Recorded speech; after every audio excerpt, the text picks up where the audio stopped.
I have the Mossberg 590 20 gauge. This is the model number 5699.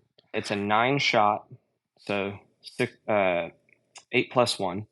I'm sure if someone else has gotten a 20 gauge from Mossberg, they have been a little annoyed because all of the furniture accessories and stuff are made for 12 gauge, and they are different guns, unfortunately. It looks as though they reuse the chassis, but the barrel and mag tube obviously are smaller.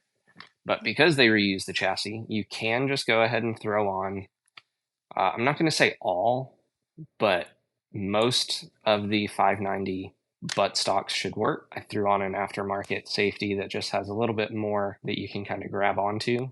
This is the one that came with ghost rings. I've taken those off. I do like ghost rings, but I'm putting a red dot on. The problem for me with this gun came when I started looking at fore-end options. Because one, this fore-end kind of looks like a ribbed condom. Two, because of that, ironically, there's not a whole lot of grip there. Like, yeah, there's these serrations, but all in all, when you're actually like yanking on this thing, trying to rip it back, yeah, not my favorite. It's also very loose. This is fully tightened. So here's the problem. I was just going to go, Magpul, keep it all pretty standard. And, well, the lengths are a little off. So let me line up the front with where the actual ring would sit. So there we go. It's a little bit longer. And when you take into account that this notch right here is where that fore-end actually sets, you'll notice that that's a big difference, because on the Magpul one, it's back here. It's right inside that. So when you actually look at the 12 gauge model, they have a longer fore-end. So this doesn't actually work straight out of the box with the 20 gauge. However, if you have a Dremel and a dream, you can make it happen, because this is just polymer, right? So if you factor in, so say we have it seated right about here, right? That seems about right. I'm lining it up with this piece right here. That's where the ring actually sits. In fact, that's actually where these little adapters go in. The Magpul fore-end will come with 2 of these based on the model of 590 you're putting it on. These little notches right here is where the barrel sits, so it's just dependent on which one you're getting. They're little spacers to help it sit a bit better and get rid of some of that slop. That's probably about 1.5 inches that needs to come in to make room for that attachment. Now, the other thing you need to think of is when it's all the way back. So let's recheck that. Line that back up a little bit. Oh no, this overhangs over the chassis. Well, luckily it's actually flared out, so that's good. I've dremeled out all of that. That whole like flat part right there has been dremeled out. I've dremeled all of these chases all the way around to this side. So those actually run all the way out to here. And if you can see that mark right there, this part I never touched, but those jump up, I want to say about 5 millimeters on all of these that stop that back here. So it's pretty substantial amount of material you have to remove. And trust me, if you're doing this, do it somewhere with access to a door to outside, or just flat out do it outside, because there were shavings everywhere and it was very messy. But if you're used to Dremels, you'll know that. So now that that's taken care of, and I have test fitted it already, you'll have to go back and forth. I would say take it a decent ways in and then start fitting it, and then take a little bit more off at a time, a little bit more, a little bit more, a little bit more, until it fits exactly how you want it. Keep in mind that you will also have this spacer sitting here like that you need to take care of and deal with, because that's added space on top of it. How do we do this? Well, they also include this tool so we can take off the castle nut.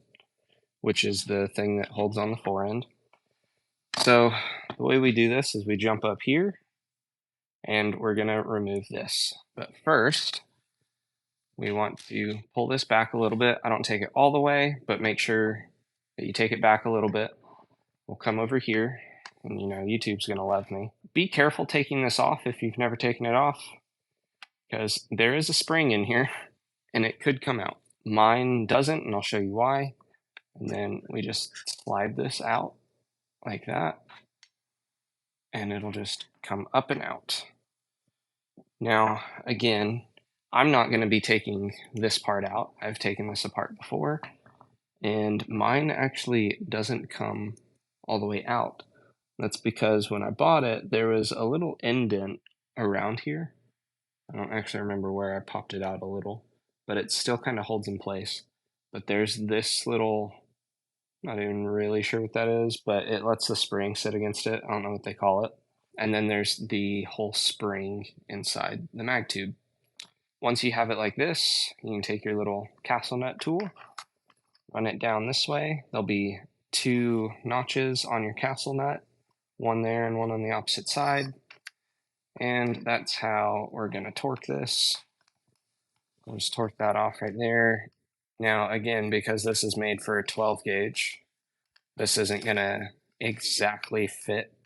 So it is a little loose. It doesn't totally fit the full diameter of the castle nut, so it does fall out a little more. Not a huge deal once you can get this off. All right, castle nut should be free. There we go. There's your castle nut.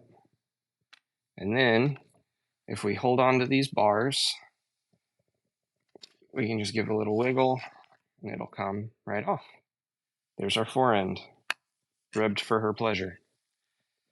So there we go. Make sure that this doesn't get pulled back out, because this is that whole piece right here. So we'll pull it out a little bit to about here. That's where I like to mess with things.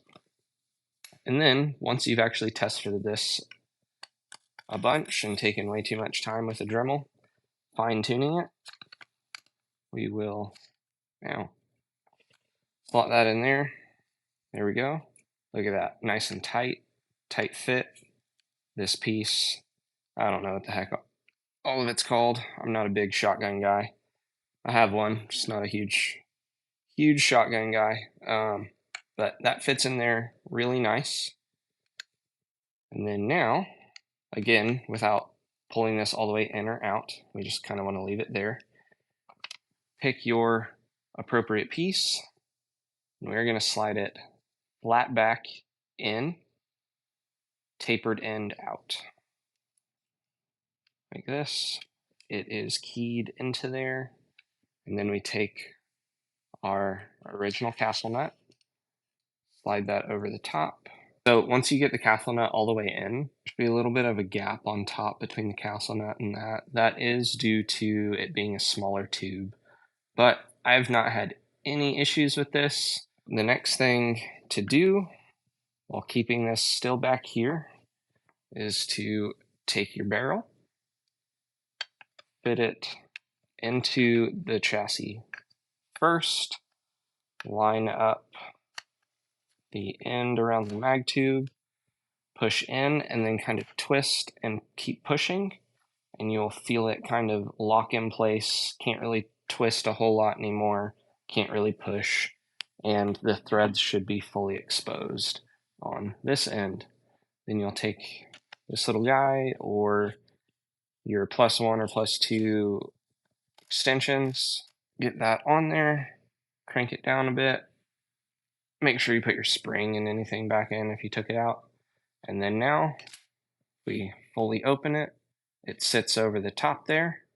I lined up my Velcro to be right there as well to show that it's fully open. There you go. And then we push forward, goes out of the way, bolt fully closes. There you go. And then how about the next to non-existent movement compared to the stock one?